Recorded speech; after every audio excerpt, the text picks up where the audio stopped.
And the other thing about Boiberik and about Verband and about Kindering, those three camps all had an adult guest side.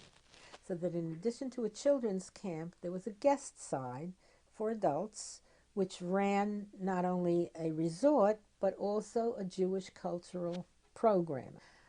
In the case of Boiberik, there was a huge tree. One of the pictures in my living room that I painted under Tzipi Waletsky's tutelage is of that tree. It was called Untern boym. They had seats for lectures. And there was always something going on Untern boym, not only on weekends, but during the week. The most erudite, the most celebrated, the most well-known lecturers in Yiddish were Untern boym. I met Israel Knox because he was there to lecture Untern boym.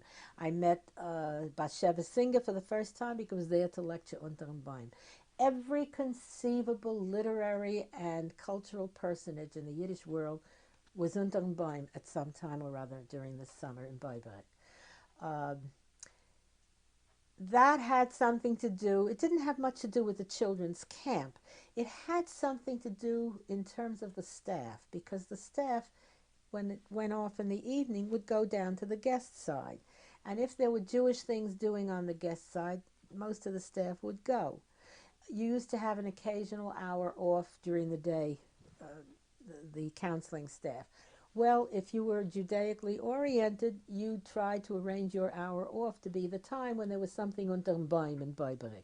So you went and you heard whatever lecture or whatever performance is being given.